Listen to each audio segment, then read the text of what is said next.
This is Creative Banter, a creativity and philosophy-focused podcast hosted by Cody Schultz and Ben Horn. Since we have found ourselves with a bit of a backlog worth of questions and topic suggestions over on the Discord, it felt like a good time to work through some of them. But first, I have a few questions for Ben about his photographic approach, after having watched his recent Death Valley videos. We speak about how our decisive moment has changed over the years, as well as whether we bother to take a safety shot prior to waiting for that decisive moment to formulate. Our conversation turns toward our connection with nature, whether we reevaluate old photographs, and if we bother to calibrate our computer monitors. Let's dive right into it, shall we?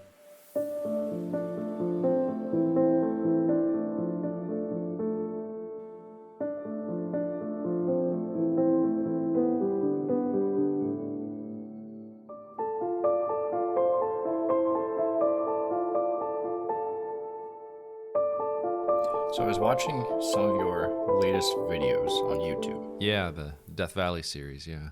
Yeah. And a couple questions popped up with that. All right. I know I've done this before, so I figured this would be a good way to start. Yeah. So, first of all, what is the longest amount of time you've waited for a photograph? I guess you would say technically years, but I have a feeling that's not what you're referring to. No, in one singular sitting, I guess, to speak. I'd say several hours at least. Several hours is fairly routine. As an example, if I'm shooting a evening photo, I try in a place like Death Valley, I try to get there before 2:00 in the afternoon. And 1:00 is when I kind of start thinking, hey, I should head out there. So, and that's for a sunset at, I don't know, that time of year, maybe it was around 5 something.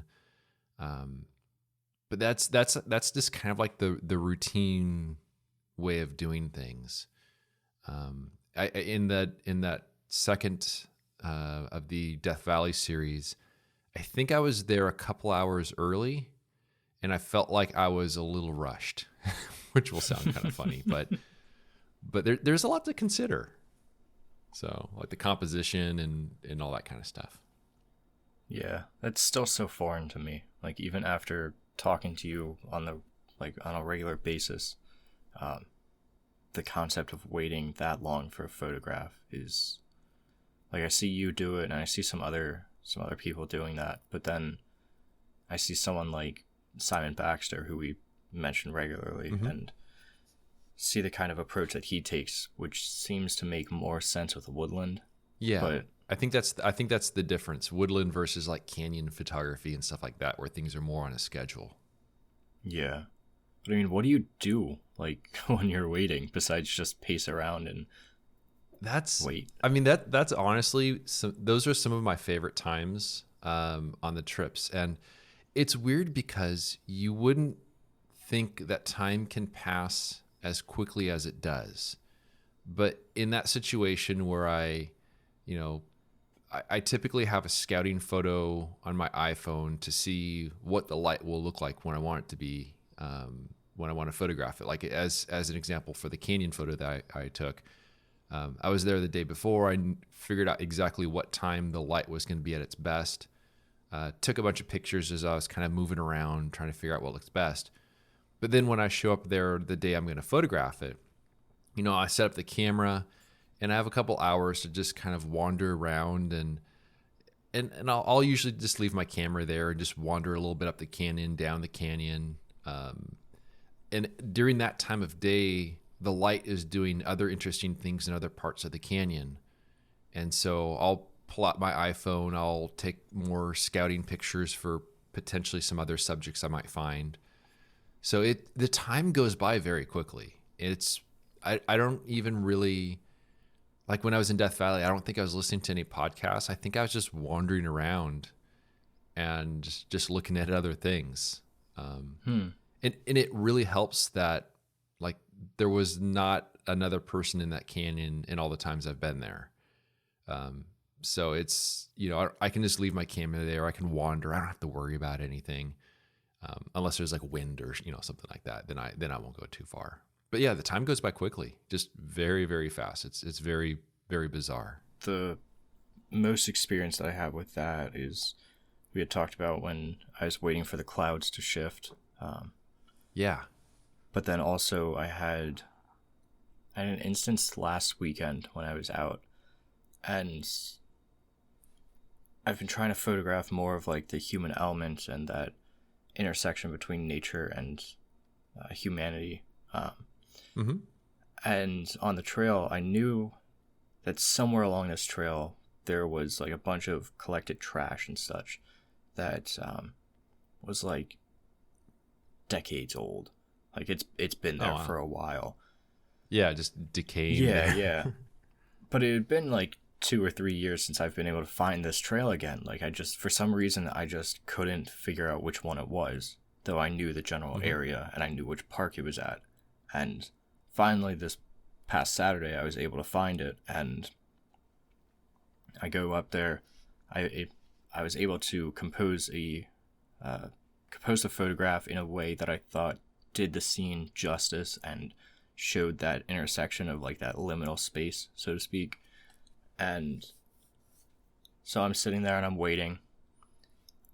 I had everything set up just so.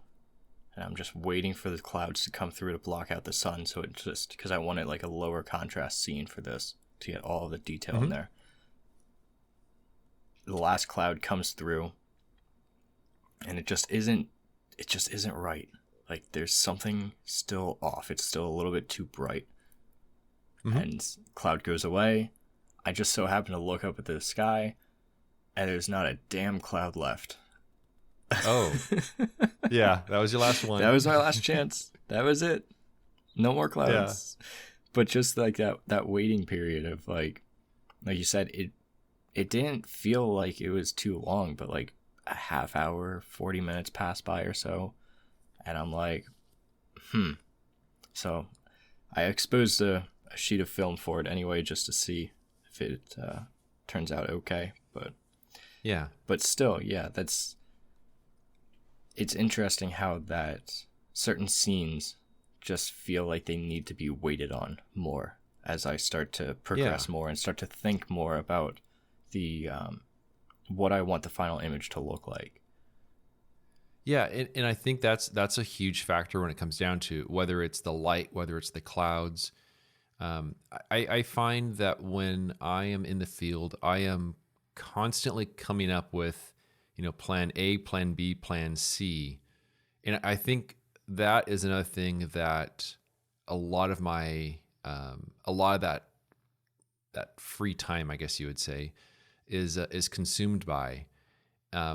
But there's something really nice about it, because then if the conditions start turning one way or the other, whenever it is that you have a plan, and when you know what you're going to do next based on what happens with the conditions, I think that's also when those really long lulls just really go by quickly, because it doesn't feel, because you know that something good will come from it. You can just enjoy the time without any sort of stress or anything that comes along with it.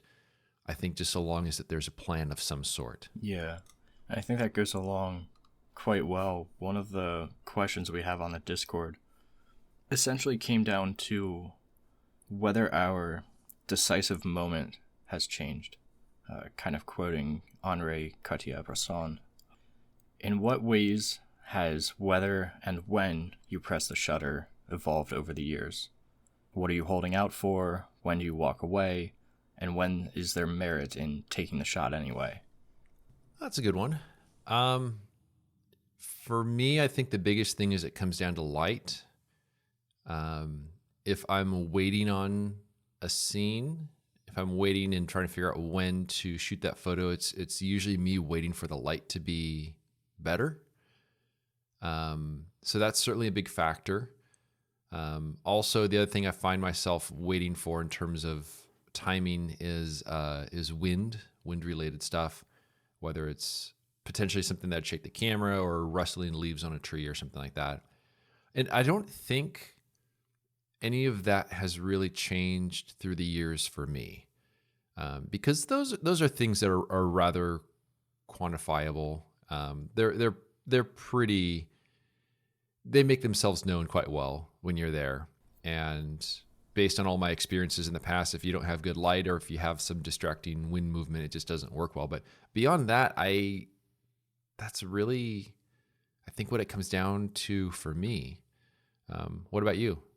Yeah, it seems like things are slowly starting to shift a little bit. Like we were just talking about, trying to figure out those more, I guess, decisive moments is the best way to put it. Just figuring out what exactly I want the image to look like and trying to get it there if I have that ability. Like that telephone pole that I was photographing earlier or last month. And waiting for the clouds to fill in that negative space and not wanting to accept the exposure of the photograph until that moment happens. Mm-hmm. And again, with last weekend of trying to wait for those clouds to come in because I wanted a low contrast scene. So really it's those kind of decisions now. But prior to this slight shift, there really hasn't been any major change, at least since I started photographing with 4x5. Now, if I compare my time with digital to 4x5, it's drastically different. Yeah. It makes it so much easier to, I think, with digital, to take a picture just to see how it looks on the screen. Exactly. Now, when you're shooting film, do you ever shoot safety photos before the light is really at what you think it will be its best, or before you think the conditions may be at their best, just so you can see how it looks on film, even if things don't work out well? It really depends on what it is. Most of the time I won't. One photograph comes to mind, the lady slippers photograph that I have. Mm-hmm. That one I made I exposed 2 sheets of film for that one, but only because I was using a red filter and then without a red filter to see that difference. Most of the time it has more to do with that, or I will take a photograph of the subject one way and then recompose it and do it another way so the composition is different between the two, but it's still within a 10-minute or so time frame. Most of the time, though, I try not to take safety shots just because, like, at the end of the day, and we've talked about this a little bit before, I try really hard to take on a Zen sort of approach. I guess that's the best way of describing it, of just understanding that I'm working with a medium that is not guaranteed to produce fantastic or even any results at all. That I can mess up at any moment. So and I have recently quite a bit, but having any kind of like super tight connection, like, oh, I really need this one to work out, and really feeling that way and putting that kind of pressure on myself is not conducive to how I work creatively and the kind of atmosphere that I want to create, so to speak, around my photography. Yeah. So I kind of just let the photographs go and see what happens. Whatever happens, I guess. Yeah, I usually will do, I'll usually do a safety shot sometimes before and sometimes after the best light. And I don't know if safety shot is necessarily the best way to describe it. That's what I always call them.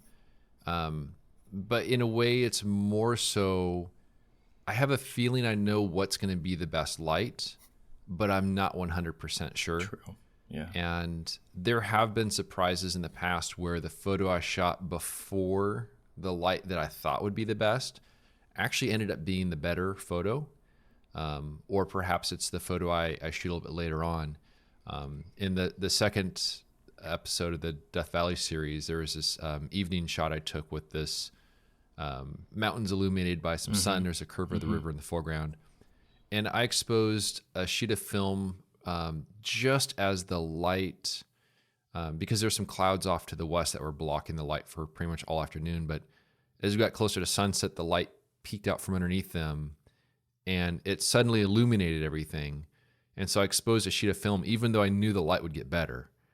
And sure enough, it did. And then I also exposed some film after the light was gone.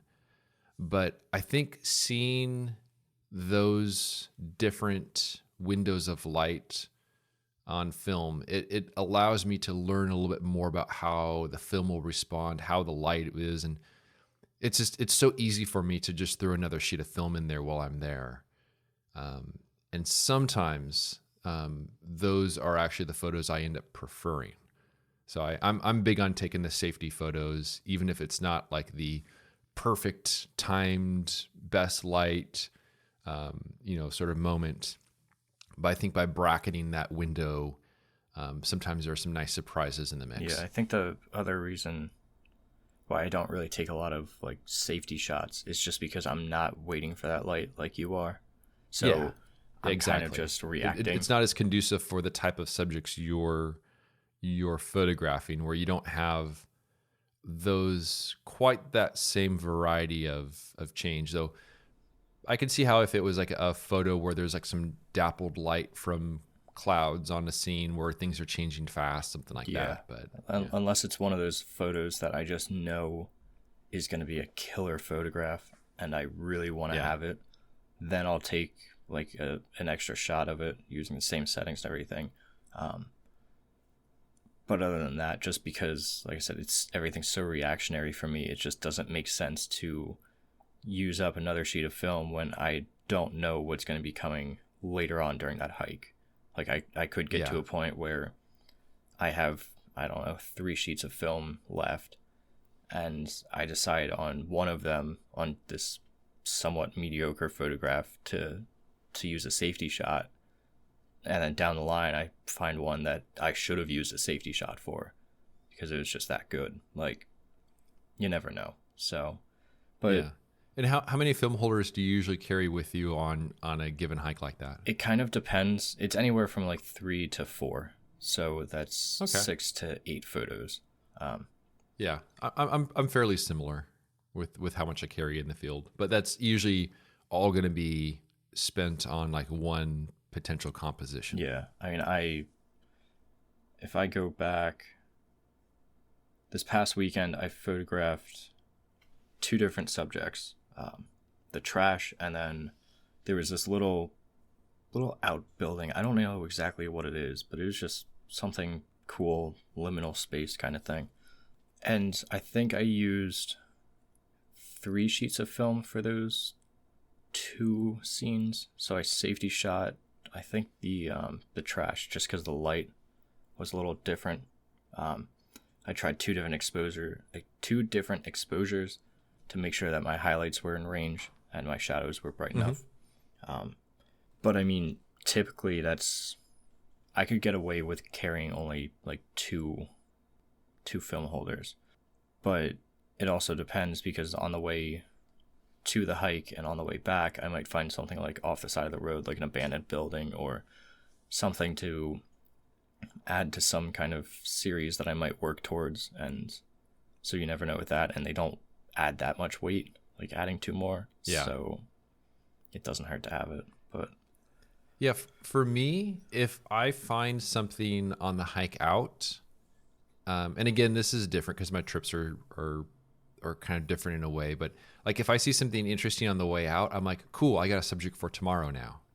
Like it's like there'll be times when I'll pass by something, I'm like, I could stop right now and photograph this, but I don't really need to right now. I'm just going to come back for this on another day of the trip, because I already have a pretty strong sense of satisfaction from shooting the one shot I shot earlier today.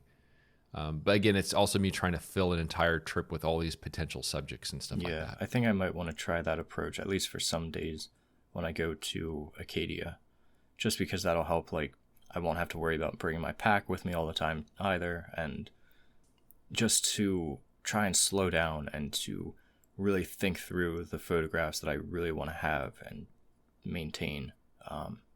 Yeah. And there are certainly those scenes where you look at it like, this right now it looks amazing. It will not look like this again. Yeah, those are the ones you stop for. But if there's a scene you see where like the way it looks now will look the same tomorrow or the week after or a month later or whatever, those are the sort of ones where I like to just kind of keep a mental note of those sort of subjects. And then I'll usually come back with more of a fresher mindset, and where I want to spend a little more time with it and do it justice. And perhaps part of it's because I feel like I would be a little rushed sometimes if I find a subject where it already looks pretty good, but I've already, used whatever mental capacity I have on the first scene. I feel a little drained at that point.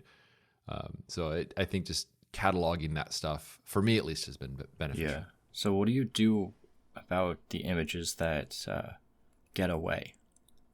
Like what do you, how do I want to word this exactly? So the images that we miss, like that just we forget about, or that end up getting away for some reason or another, the film doesn't work out, I know you will constantly go back to certain scenes, but what can we, if anything, learn from those moments is another question on the Discord right now. I think that one, there's a variety of approaches on how to answer that. I'll start by saying that I think there's this feeling among photographers that if you see something amazing, you need to stop what you're doing and try to take a picture of it. And if you don't, or if you do and the photo doesn't turn out, you're just going to have like this, it's just going to put you in a bad mood. You're going to have like this, I'm a failure kind of a thing. One of the things that I've learned, I should say one things that large format has taught me is that there is a wide variety of things that I cannot photograph. And so I've just learned to appreciate those things. So if the question is in the context of, what about that photo that got away, in terms of, let's say I'm pointing my camera at the ground somewhere in Death Valley around evening, hoping for some blue hour light after sunset. But meanwhile, there's this amazing display of clouds, down the valley, a really good composition. I'm going to keep doing what I'm doing. I'm just going to enjoy that moment. I'm going to enjoy the clouds overhead. And this actually happens later in the Death Valley series on a couple occasions. And there's this little phrase that I'll kind of, that goes through my mind when I'm out there photographing in those situations, which is that, and this isn't entirely true in the case of me doing video, but people will never see what you chose not to photograph, which sounds very literal from the standpoint of, yes, they won't see what you chose not to photograph. But I say this in the context of, those are the things that you can simply enjoy and experience, but you don't need to have this pressure to photograph everything. So that's a lesson that large format has certainly taught me in that respect. When it comes to a photo not quite turning out, if it's something I know I can do better with, if it's something where I know the scene hasn't changed and I can reshoot it, and if I feel inclined to do so, if I still have a connection to that subject, I'll go back and I'll try again. Like the photo of the bristlecone pine roots with the heart-shaped rock in it. That's one where I was bummed that I didn't get that one technically proficient, but I was also really new to photography when I was new to shooting 8x10 when I first shot that. And so that's when I went back for. But in many situations, and I'll be curious to hear your thoughts on this as well, but if there's a photo that I tried before, it didn't quite work out right, oftentimes I have no desire whatsoever to rephotograph it, because whatever connection I had to that subject at that moment in time, I no longer have that connection with that subject at the current. So all the work to set up that photo again and try to recreate it, it just feels wrong to me. And so in that situation, oftentimes I just let that photo go because it was something from the past that just didn't quite work out. I know I keep mentioning it between this episode and last, but that photograph of the telephone pole, Mm-hmm. I definitely am starting to feel that way, and like that I just don't want to go back to it anymore.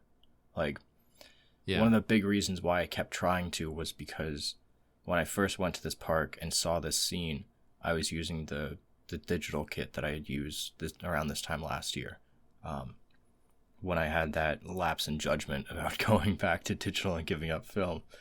Yeah.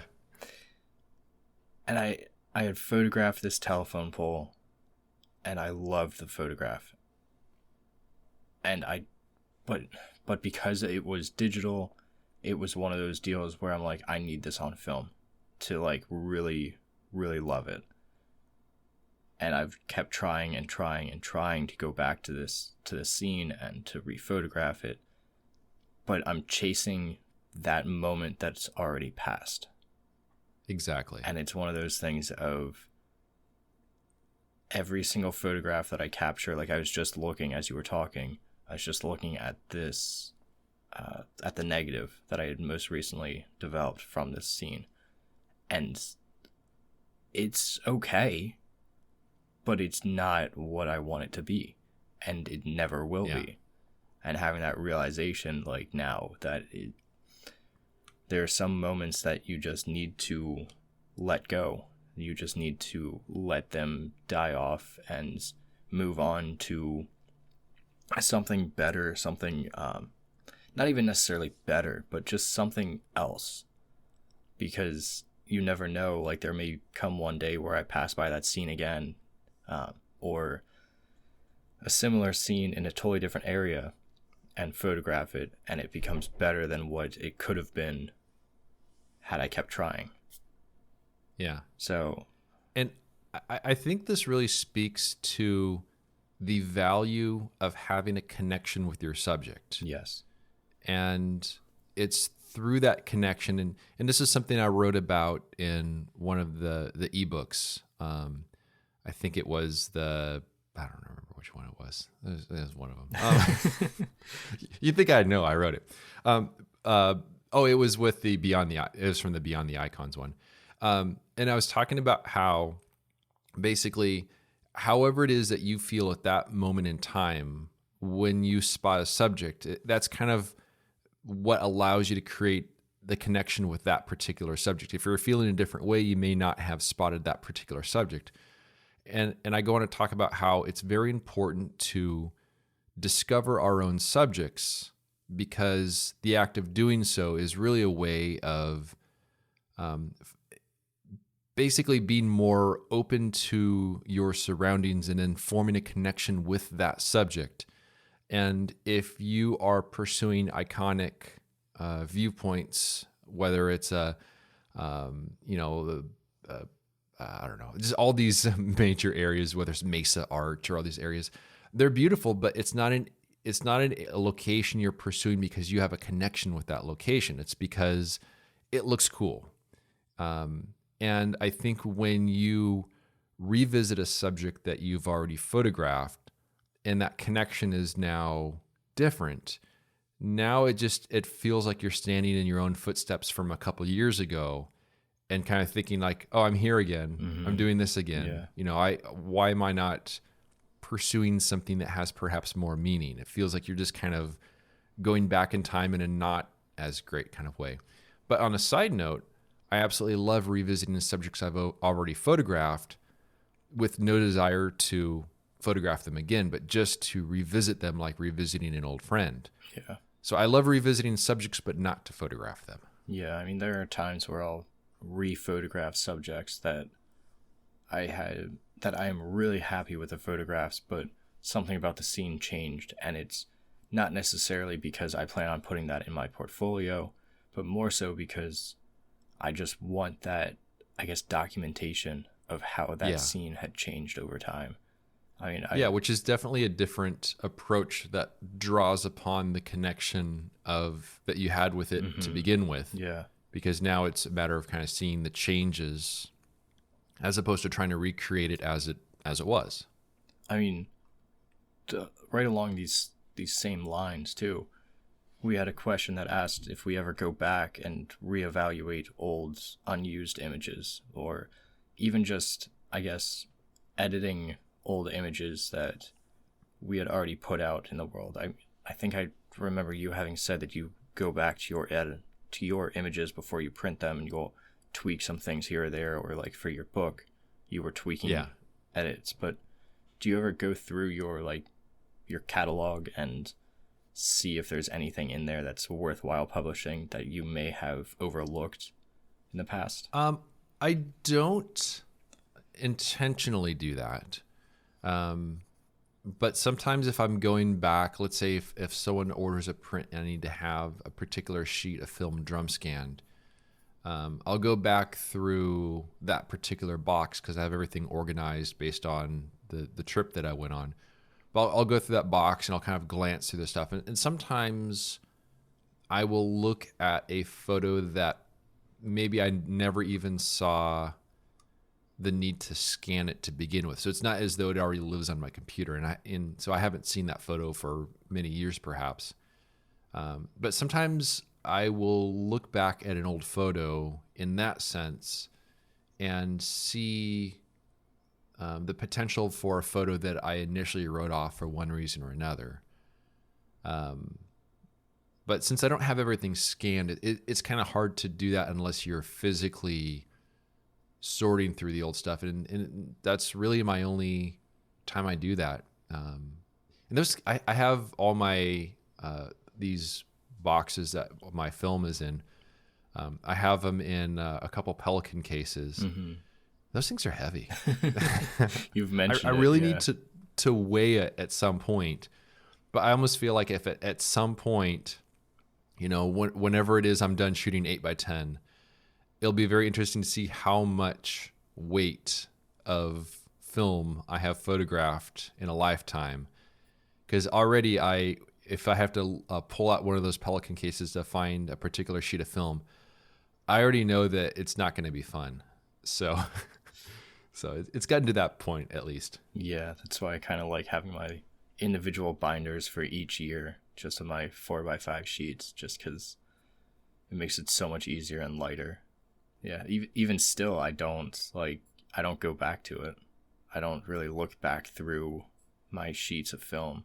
I don't really know why though. Like, there are times where I'll go back and I know that I will eventually have to go back through them because I'll have to pull certain ones for a project that I'm been quietly working on.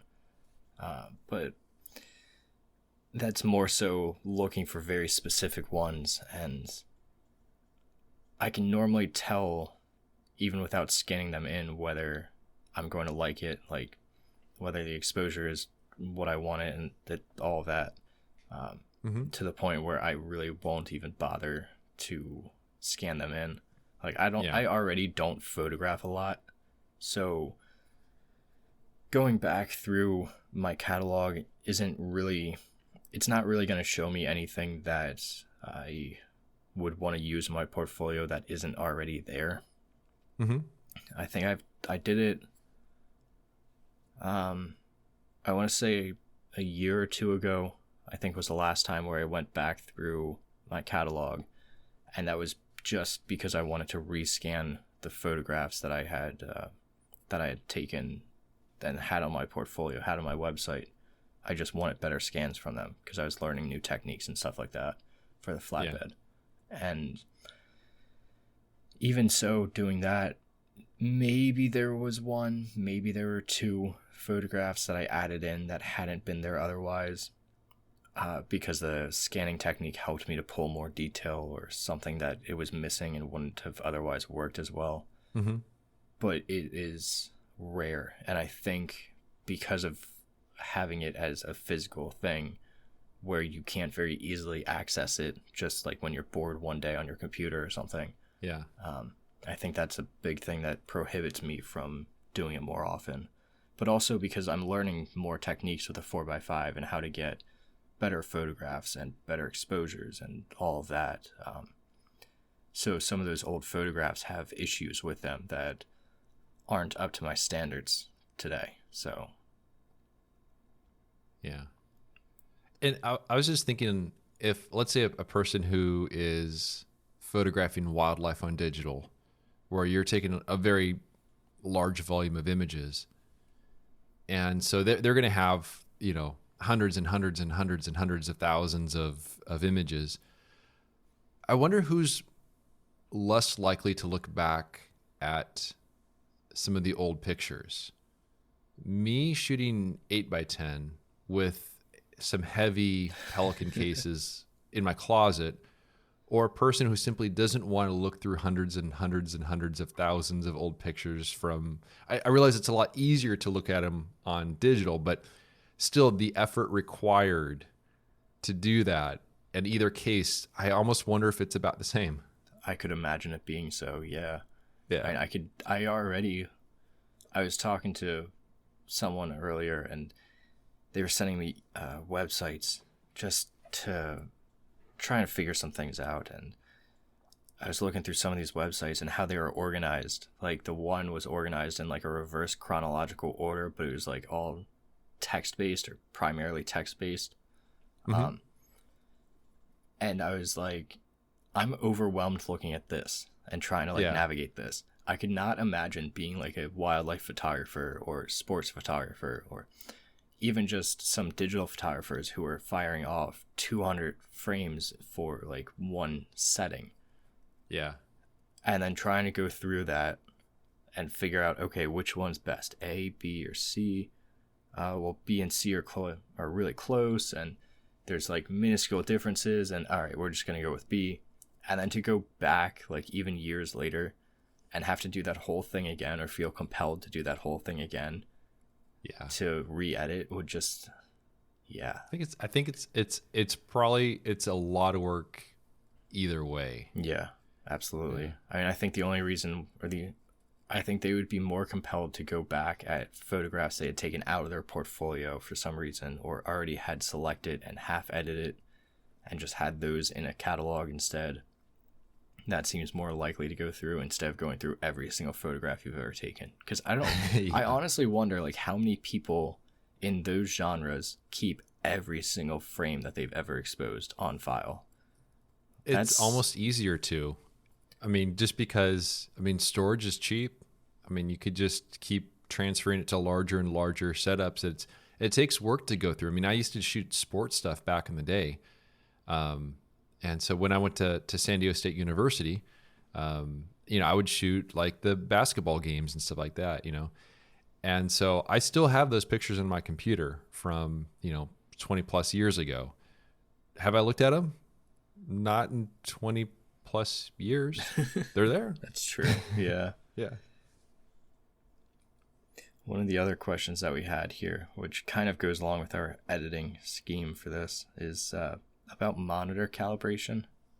Mm-hmm. Someone was curious about your thoughts on monitor calibration, whether we calibrate our screens or do we simply go the way the screen says on like an iMac. So I use an iMac, and I find that if my brightness is at right about 50%, it's spot on. I mean, like I've done zero calibration with it, but the images as I print them on my printer, they are as close as you can get. And so I'm from the standpoint that everything is working perfectly. So I see no desire whatsoever to mess with that. In the past, I had some monitor calibrators and stuff, and honestly, I did not see a big difference. It was very, very minor, but I've always used Macs. And so I think that their color systems right out of the gate are pretty darn good. So I haven't had the need. What about you? I have a feeling we're going to get a lot of slack from this from certain people who may be listening. Yeah. I can already imagine at least one sending me an email or saying something on the Discord about it, but I have never calibrated a monitor before. I was on PC prior to last summer, and then last summer I got a Mac, so I've never felt a need to do it. I understand that even with black and white, like you should because of like your bright and dark levels with it. But at the same time, I'm in the same boat with you. Like I keep my screen at like 50% when I'm editing, or at least I may edit brighter and then dim it back down to 50% just to make sure. And my prints still come out just how I want them. So Yeah.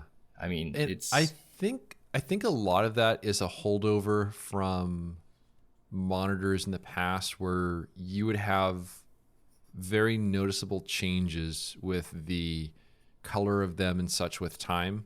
And so you'd have to like frequently calibrate because things actually would change. And I'm sure maybe now maybe things still do, but not in any sort of way that is noticeable at all to me. And everything has been very consistent with regard to my printing.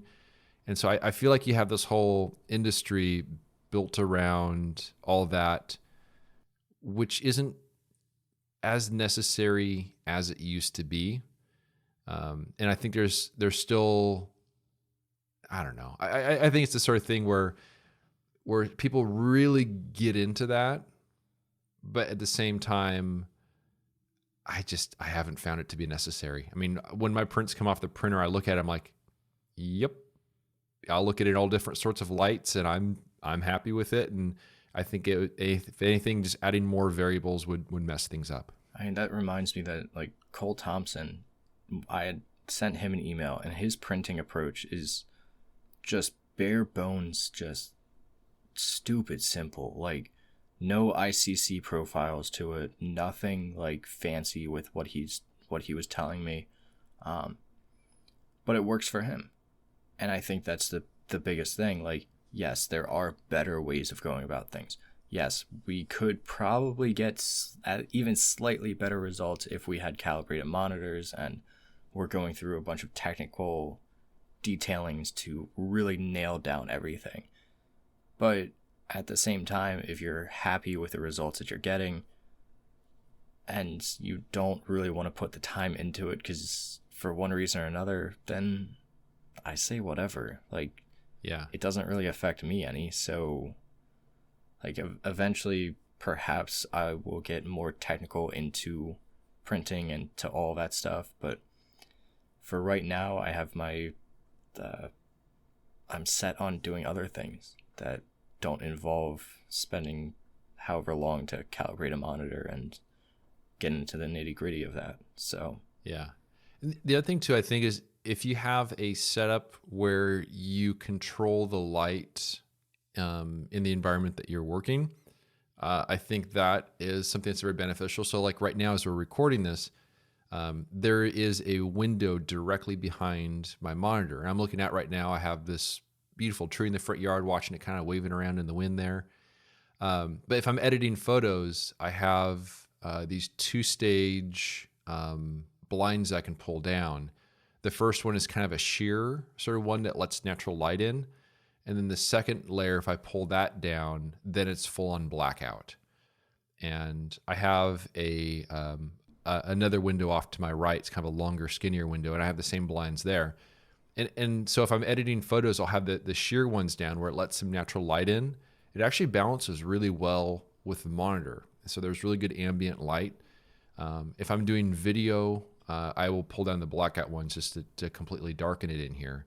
But I think having good window coverings and where your setup is important, and also however you have your office or wherever it is your computer, however you have it arranged, just so that you,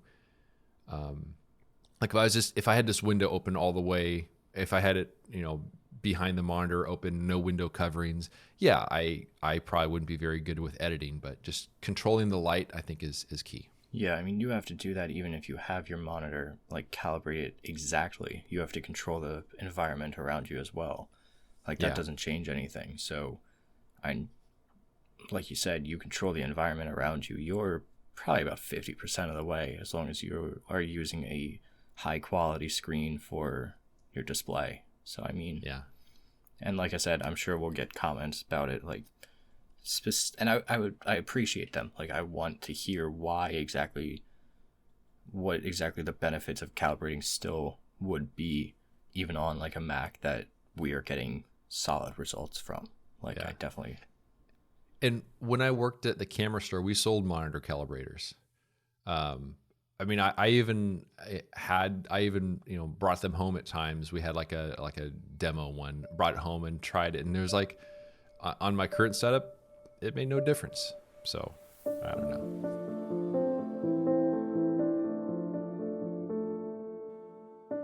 I hope you enjoyed our creative banter.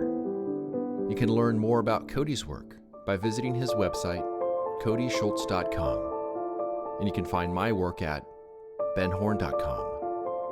For further discussion, join us at patreon.com/creativebanter. It's a place where we can interact with you, the listener. And although we greatly appreciate those who contribute by joining a tier, discussions are open to everyone, whether you're a paying member or not. Thanks so much for listening, and we'll see you around next time.